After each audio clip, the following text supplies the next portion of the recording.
igitsina cy'umugore wawe ntago ari byiza, kubera ko urabizi ko nabo bazinyara zisubiza hanze. Rero ntago aba ari sawa yuko, kubera ko mu gitsina cy'umugore haba hacukuye, ziragenda zikagiye kure aho tutazi, bikaba byateza ibindi bibazo bindi. Ubwo rero umva yuko ntago ari byo, nta nubwo ari na sawa ko ushobora kuba bikorera umugore wawe.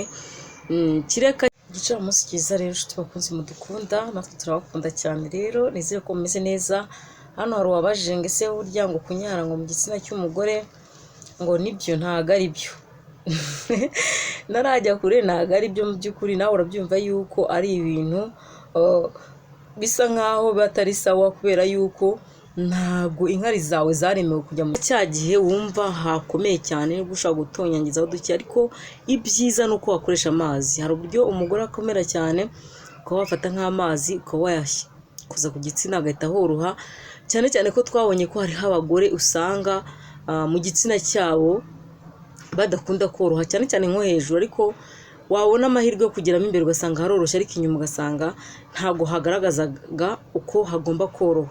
So rero ibyo byose tujye tubimenya, tumenye ngo tugomba kwitwara muri ubu buryo. Abagore bacu nabo ni abantu, hariho abantu bagira ngo abagore ntago babaha agaciro. Ibyo ntago ari byiza mu by'ukuri. Ngira ngo rero abantu mwese mukunda kunyara mu gitsina cy'abagore mumenye yuko atari byiza, kuko uyu nguyu watinyutse akabibaza ntago ari ukubera wenda ashobora no kuba atanabikora bizi kuri bagenzi be, ariko hariho n'abantu batabashije kuvuga ngo bandike iyo comment babaze.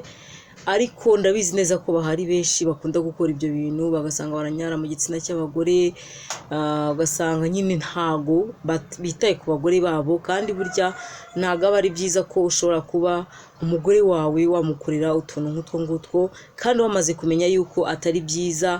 N'igihe ufite n'inkari mbi zifite ama infection, zifite ibibazo byinshi, ntago ari byiza yuko ushobora kuba wazinyara mu mugore wawe. Abagore mujye mureka babanyarire, mwebwe ntago murabo kubanyarira. So turakomeza hano n'ikindi kibazo cya kabiri, kwisukura bigenda bite no gusukura igitsina. Ukuvuga ngo iyo ugiye gusukura igitsina, narabibabwiye uburyo ubigenzamo. Urakaraba hagati hose, kuko hariho abantu benshi batazi uburyo bakarabamo mu myatata y'ikibuno, ugasanga arakaraba mu gitsina gusa, ariko ikibuno ahantu gitereye mwamwe murahazi, kariya karongo kari hejuru y'ikibuno niko bita umwatata, cyangwa se abantu bazi umwatata ngira ngo murawuzi nyine. Ugasanga ntabwo bahakaraba, harahumbye, hahumura nabi, hari ahantu kubi. Buriya hari ibice bimwe na bimwe bituma abantu bahumura nabi, nko mu kwaha, mu mwatata, mu mayasha, mu gitsina mo imbere, cyane cyane nk'abagore. Hariho rero n'abagabo usanga, cyane cyane abagabo badasiramuye, usanga bafite impumuro mbi mu gitsina.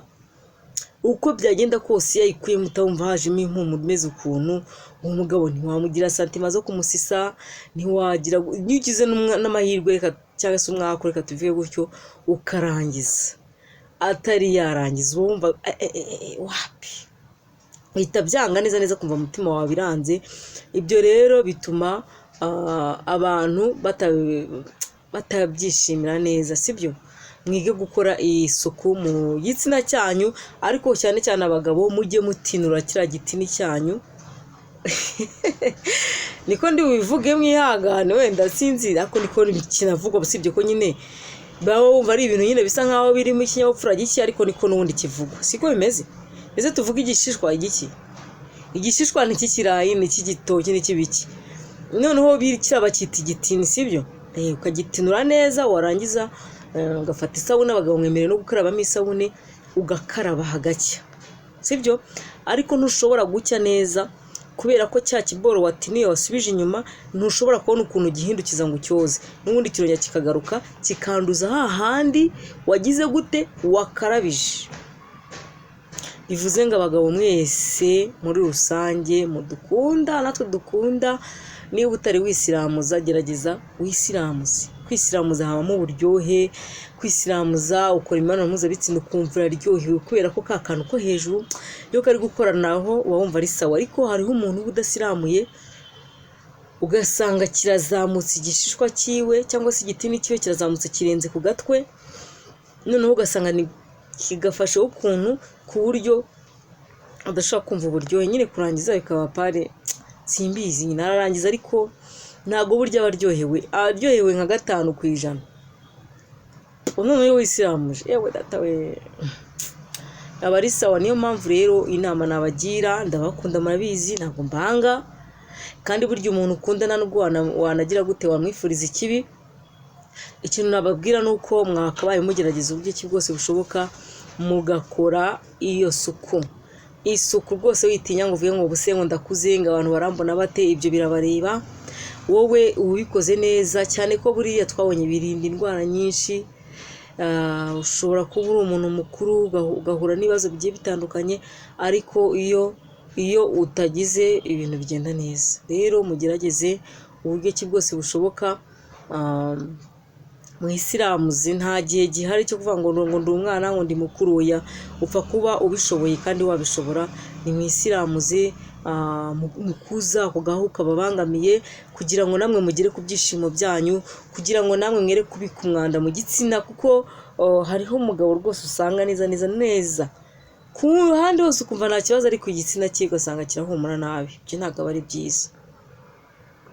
ari byiza, kandi ugasanga kirahumura nabi kubera yuko nyine ari uko kidasiramuye, kubera ko kibika ya myanda yose, kubera ko tubonye ko niyo wakoza ka kanuze k'imbere wagitinuye wagisubije inyuma, ariko n'ubundi cya kiboro cy'imbere cyo watinuye ugasubiza inyuma, n'ubundi iyo ugiye gusubizaho uruhu kirongera kikagarukana wa mwanda kikawusubiza kikaworosa. Bivuze ngo byanga byakunda ntushobora gukora isuku ihagije ngo uzavuge ngo urahagije kandi udasiramuye. Ugasanga rero byose bikubiye mu kugira gute, mu kwisilamuza. Rero kwisilamuza ntacyo wenda kuba, ntuwenda gupfa kwa ko wisilamuje, ntuwenda kugira gute, nyabuneka mubikore. Nabaganirije inkuru y'umusaza w'imyaka 60 n'indi warwaye indwara, arayirwara abana nayo biramucanga, agiye kwa muganga biba ngombwa yuko bamutegeka kwisilamuza. Aya ari umusaza kweri ukuze cyane. Urumva muri 60 n'indi hafi 70-65 yarayirengeje. Ubwo urumva yuko byanga byakunda abayagize gute, abayageze kure. Bivuze ngo namwe mudukurikira rero mukora isuku y'igitsina cyanyu, kandi isuku ya mbere ni ukubanza kugira gute, kwisilamuza. Iyo wisilamuje ibintu byose wabikemuye ku mugabo. Rero mwabagabo mwe mwituma museba, mwituma tubanyuzamo ijisho, mwituma abagore babanyu babatekerezaho ibindi, kuko umugore wahuye n'uwusiramuye agahura nawe udasiramuye, hari ikintu ashobora kuba yagutekerezaho. Ariko inama nabagira nuko inzira ziracyahari, inzira ziracyari nyabagendwa, mwakora uko mushoboye mukabikora, hanyuma mukiyubakira umuryango mwiza. Imana rero ikomeze umugisha. Imigisha yacu y'uyu munsi yari iyo ngiyo. Nzere ko yabanezeje. Mukore subscribe, like video, comment, maze tukomeze tubasubize twibanire gatanu kandi bye.